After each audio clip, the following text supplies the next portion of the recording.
Hi friends, this is Ray Lutz with Citizens Oversight. I just finished recording this and I had the volume off of the microphone, so I have to do it again. But at least I got a good practice in. So today what we're going to do is we're going to be looking at the Audit Engine. Audit Engine is a technology that lets us do ballot image audits of elections.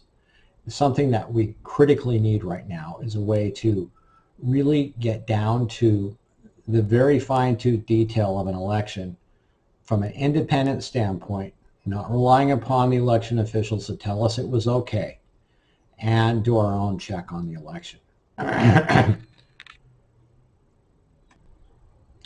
So in this first video, I'm going to be covering the theory of operation of Audit Engine. And then we're going to be going into the case study examples of Audit Engine, and we're going to kind of break those up into a couple of pieces so each piece isn't too long. This first part is going to be the theory of operation. I'm going to be using this case study report, though, as a way to guide us through this. So Audit Engine, again, this is a big picture. We want to make sure you understand this because this is the most important aspect.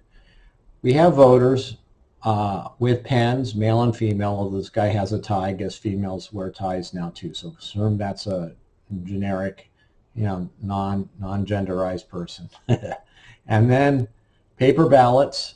This is the hand-marked paper ballot type, but they can be ballot marking device type ballots. They are scanned by the voting system in a scanner. They can be at the polling place or at the central office doing the scanning. And that creates a digital ballot image. These digital ballot images are created by virtually all of the latest modern voting systems that are being sold today. Way more than 95%, maybe nearly 100% of the top counties use voting systems that create or can create digital ballot images. And then what happens is these voting systems analyze this image and extract the vote, basically recognize what has been voted on this ballot, and create official cast vote records, or CVRs. And the cast vote records are ballot by ballot. So for this ballot, this is what was voted, ballot voted. And those can be added up and create the official results.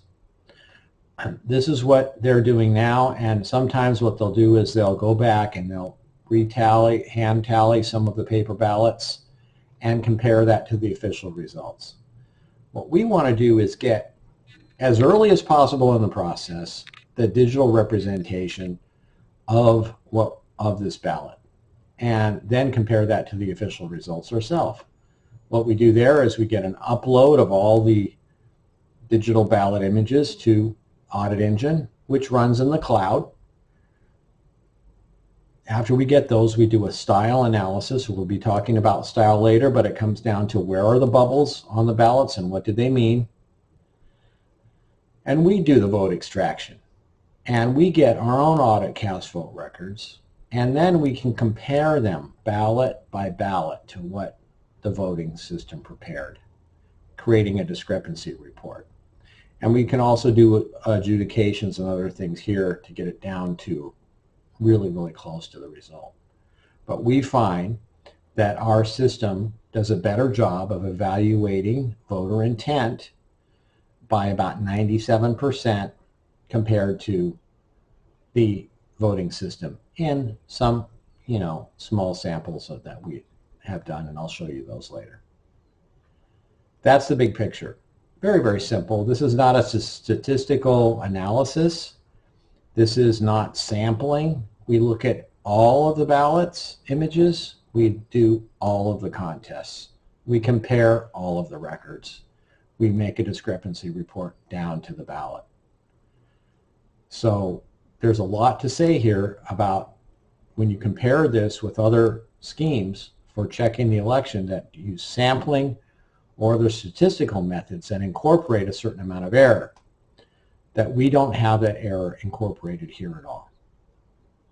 This, however, only does check the tabulation and not other aspects of the election, such as voter registration, voter, whether their authorization and the curing of signatures, signature validation.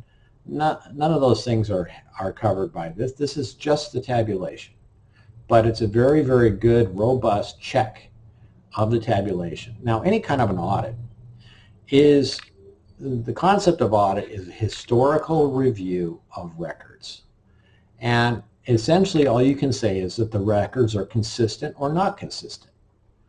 Like any forensic study, like you see the forensic files, they say the hair is consistent with this. They can't say that the hair is the same. They can say it's consistent. And that's what we can say. We can say that the ballot images are consistent with the official results or not. Now, why wouldn't they be consistent? Well, it happens that there's a chance here that errors, hacking, and other things will occur, and these official cast vote records will be altered, making them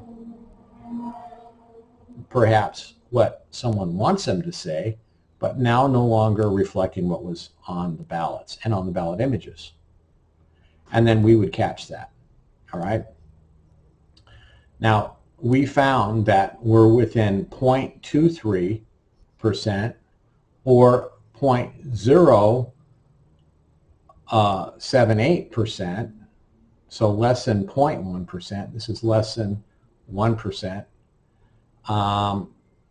less than 1/4% of disagreement between the two. And when we do disagree, Audit Engine is 97% correct compared to the voting system. I'm going to not cover the details of what we did in our case study right now. I'm just going to go right on into the theory of operation, which we started already. Now, what we will say is, in terms of the landscape, what are we faced with? We are faced with two major vendors and a third minor vendor that basically do all of our elections in this country. Private firms, for-profit organizations with proprietary software that is secret. We have elections systems and software, ES&S, which has about 47%. And we have Dominion voting systems with about 37%. And Hart Intercivic. Now, these percentages may be changing, from what I have here. This gives you a rough idea.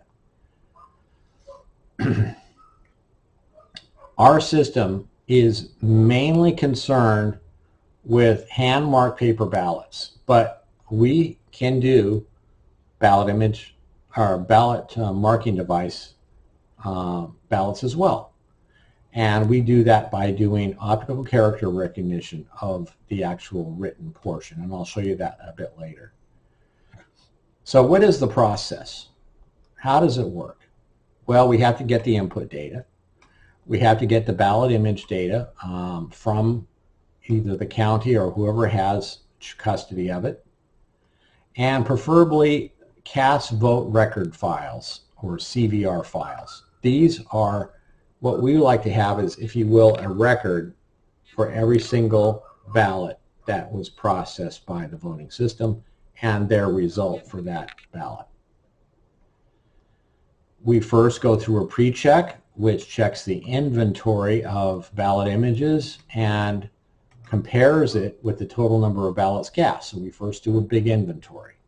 What do we have? And cast vote records. Do the number of cast vote records and the IDs on the cast vote record correspond to the ballot IDs. We're not counting any votes yet.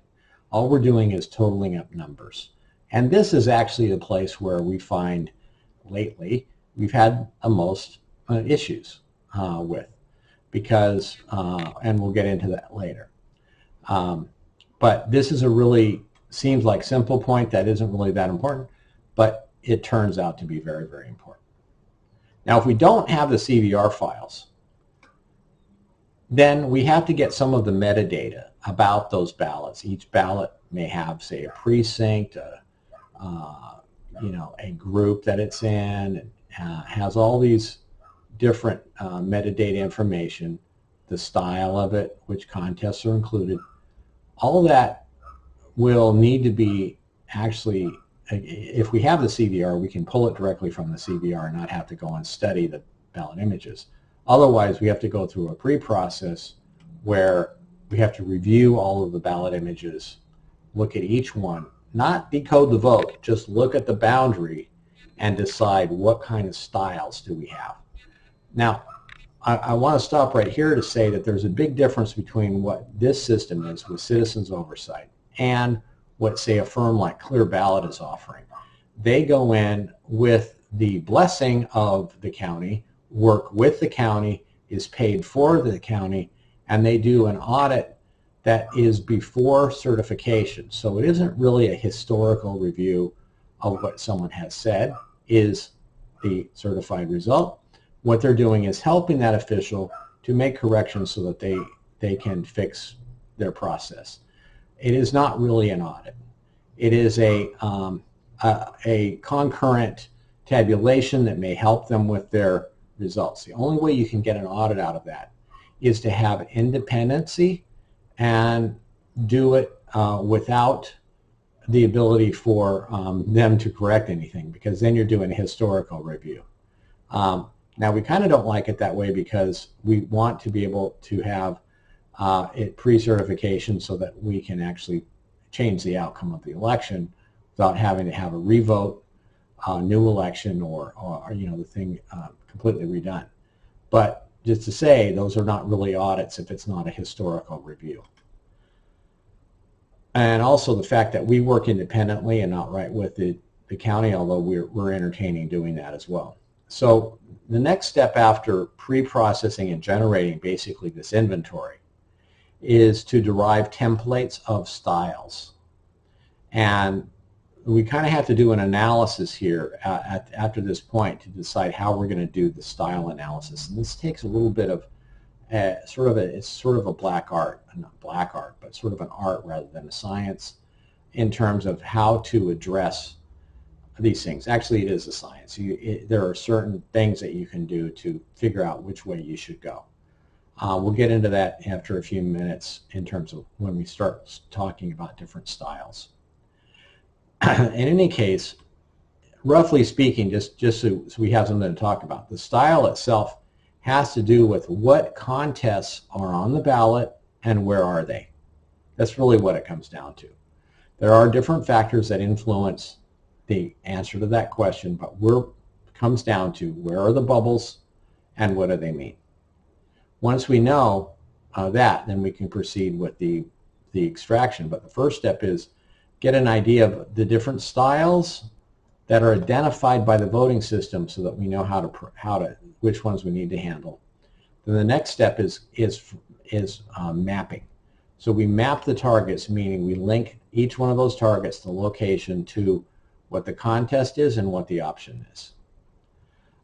There's two ways that we do this, either by computer-assisted mapping or automated mapping, segmentation, recognition, and mapping.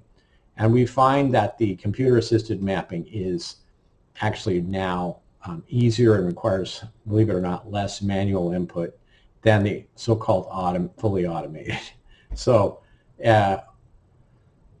we then generate red line proofs, which can then be inspected to know where each one of these contests are on each one of the styles. That's something that we need to review.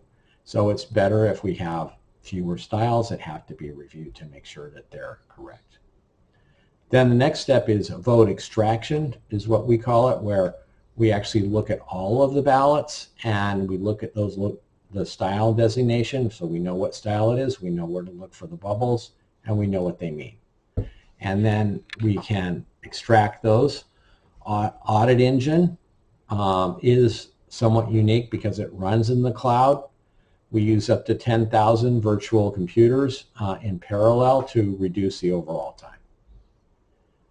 So what would normally take for us less than 15 minutes could represent about 4 months of compute time if it was done on a single computer of the same capability. This kind of thing, using massively parallel computing, is only available in the cloud right now, and so it's a huge, important aspect of Audit Engine versus other offerings that are out there.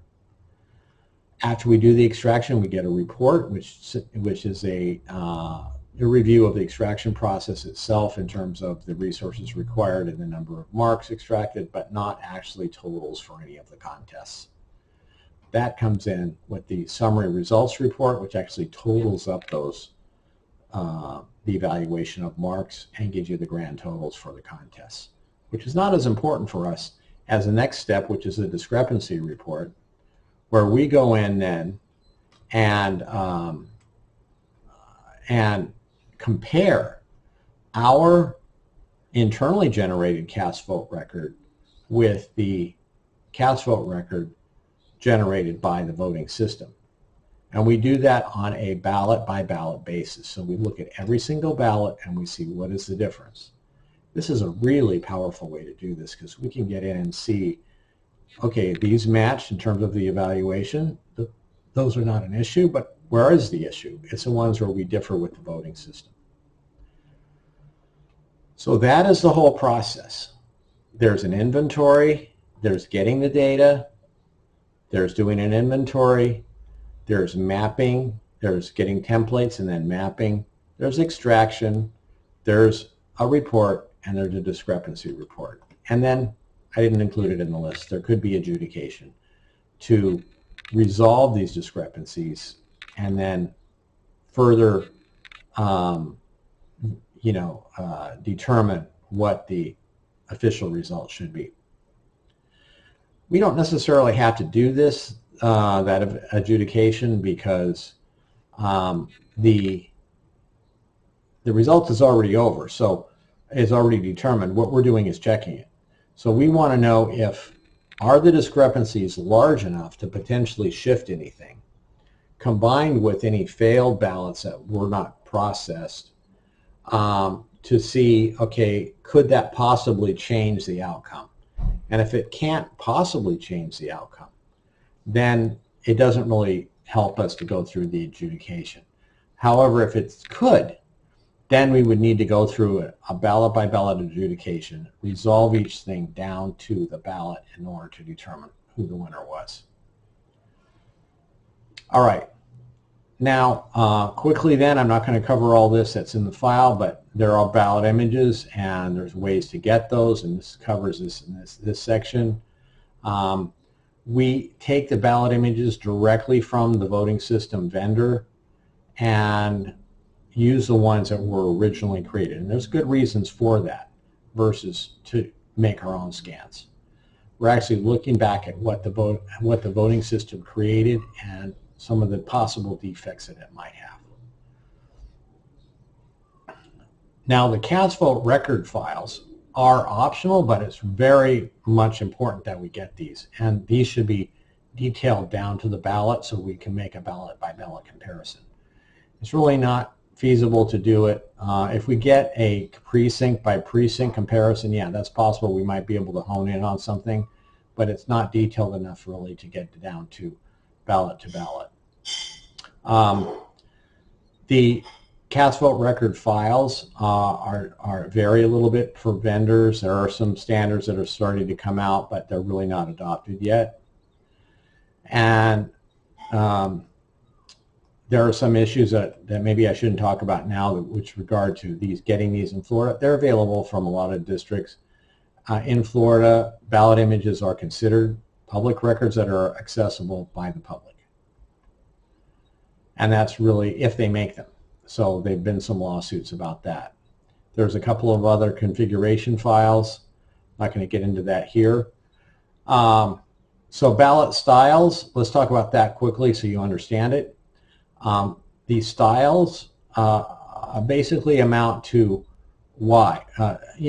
As I said, where are the bubbles and what do they mean? That's what a style is. However, from our standpoint, that's what we're interested in. But why do they change? Well, it's because of geographical location. Like, depending upon where your residence is, you will have different contests that you can vote on.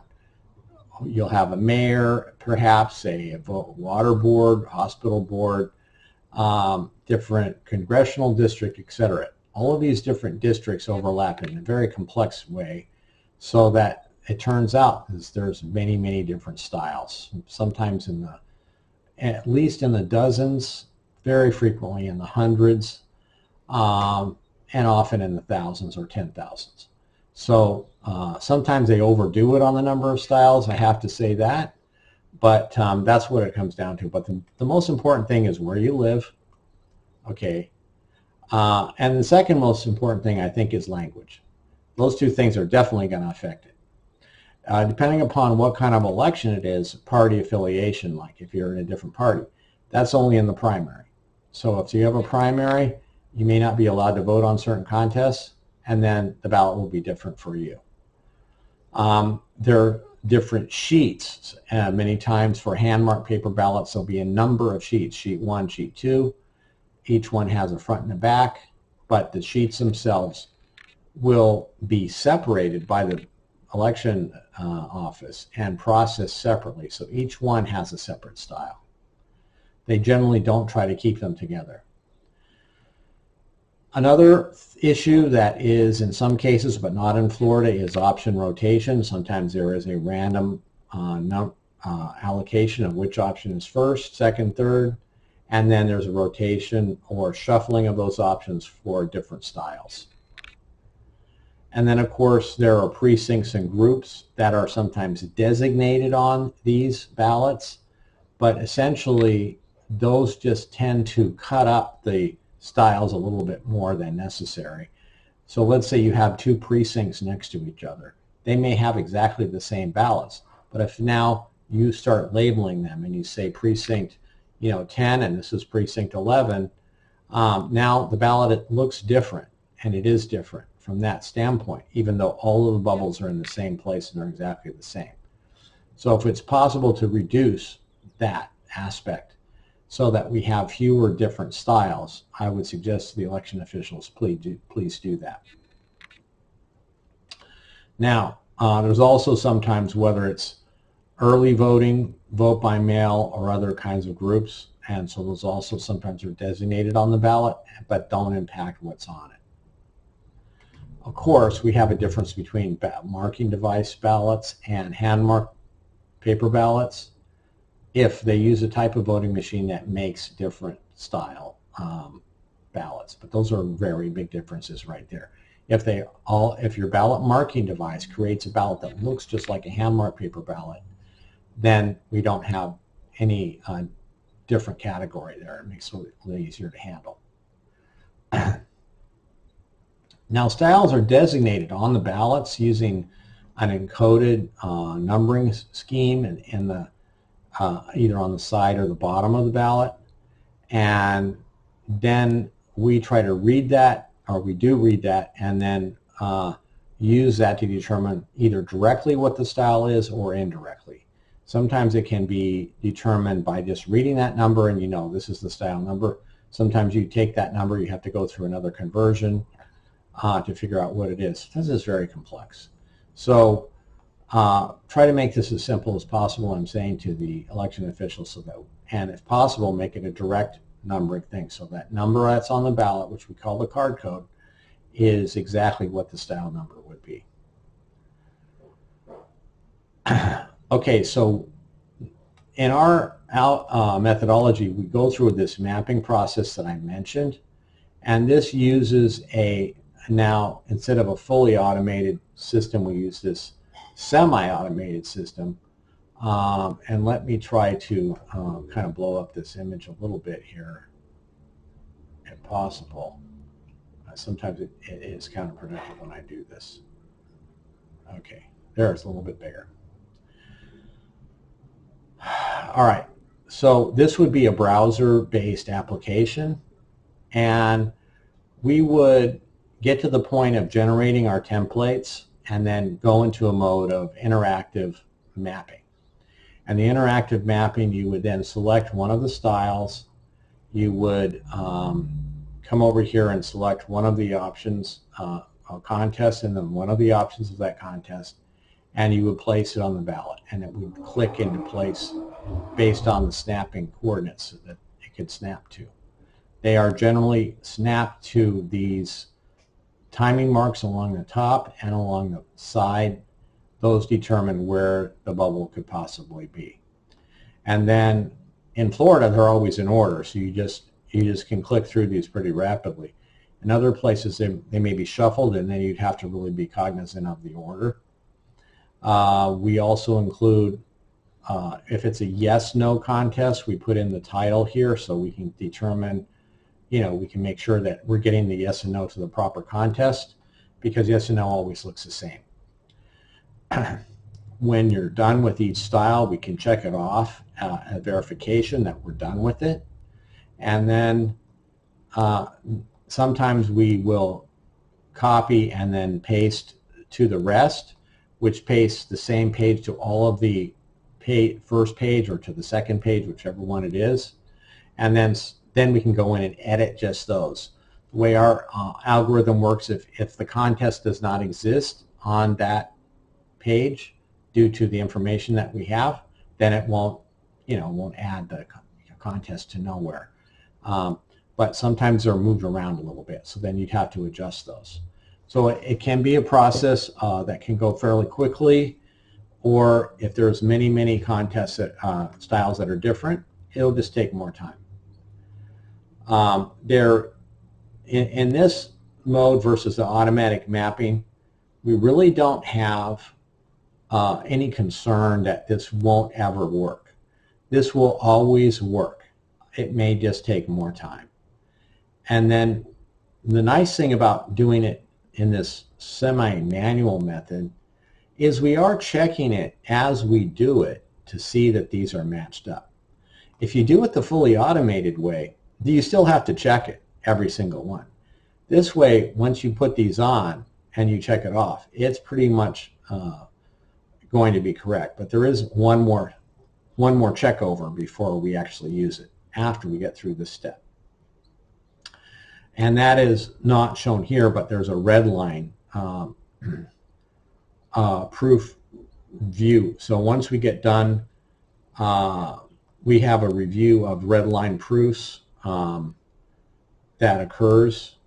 And as I said, when we do that review of the red lines, it's very important to do, but it's not as important when we have this manually being done, because the person is watching everything that they do.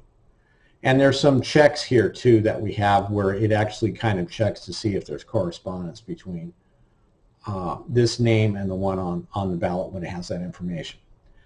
All right, after the map is done, then we go through the vote extraction. This is the central part of the process. We had to have all of this setup done before we get to it. And in the extraction, essentially we go through all of the ballots and we evaluate the voter intent at the target area. Or if it's a BMD ballot, then we actually extract the English text and convert that into what's there. We're not relying upon the barcode for that information, because that was never verified by the voter. When we do this vote extraction process, this is when the cloud really pays off, because we split this work into chunks or batches, if you will, of perhaps 200 ballots each. We say chunk because we don't want to get it mixed up with the batches that have already been defined by the election officials. Each one of the chunks is delegated to a separate computer in the cloud, all right? And we use Amazon Web Services. We use this thing called Lambda, and it offers, at this time, we can run up to 10,000 Lambdas concurrently. And thus we can accomplish in 15 minutes what would normally take several weeks, 3 or 4 weeks. Between 2 million ballots on a single computer might take over 3 weeks. We can get it done, this aspect of it, once it's all set up, in 15 minutes. But it isn't free. Okay, So when you use many computers, they charge you by the computer. They don't charge you more if you add more at a time. So that's why we like to use them in parallel as much as possible, because we get the job done quickly. And then finishing up the theory of operation, we do, as I mentioned, we process BMD ballots by reviewing the English text part of it. That actually takes longer than doing the other type of extraction by at least 2.5 times.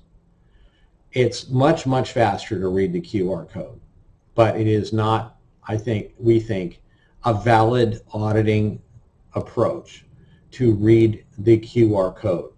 We have to go back and read the English text. If any auditing system just reads that QR code and assumes that's what is being voted, we think that's an invalid approach for doing that.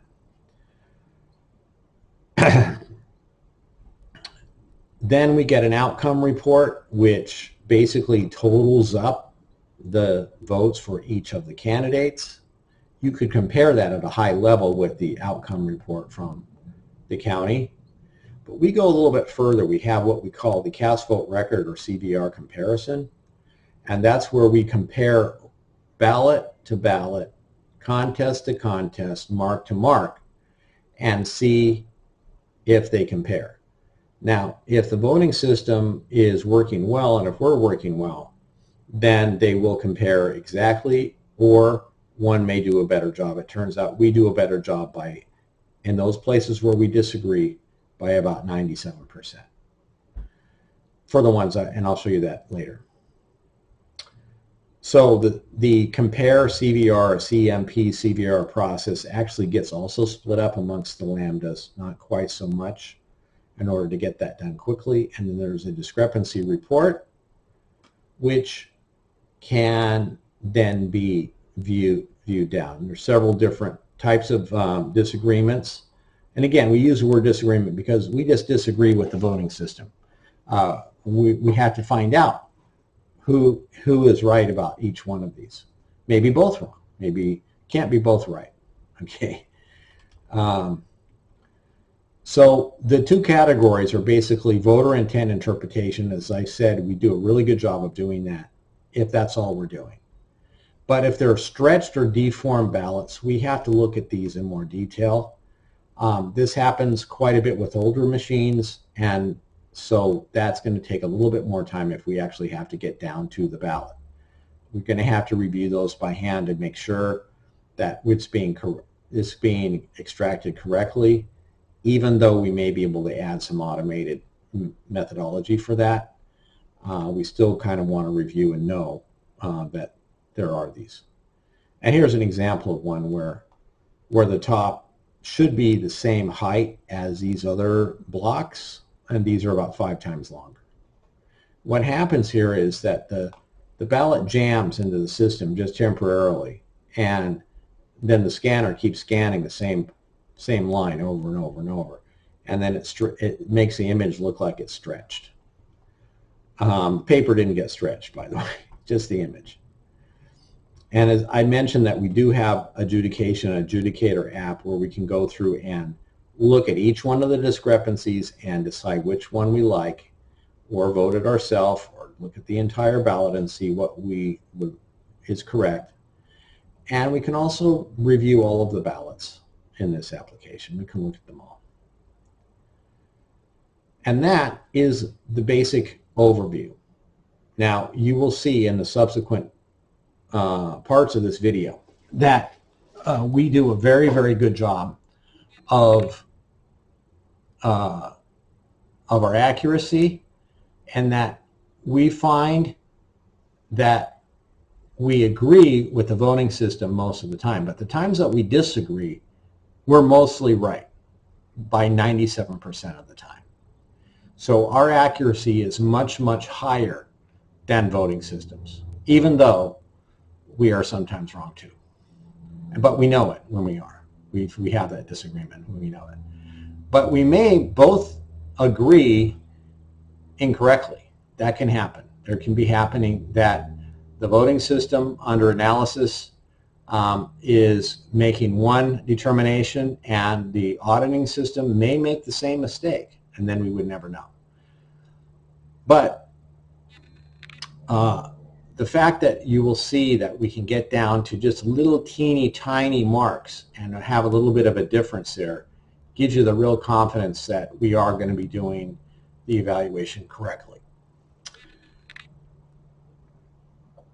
Okay, so that's going to be the end of part 1. We're going to be going on in part 2 and reviewing the actual case study in the 3 Florida counties of Collier County, Volusia County, and St. Lucie County. Those include both ES&S and Dominion vendors. And then, and actually we'll probably split that up into at least 2 or 3 videos. This is the end of part 1 of the Audit Engine theory of operation, and then in the next series, please go on and watch the next couple of videos about how well it turned out in these other counties. Thank you, and we'll talk to you later. Bye-bye.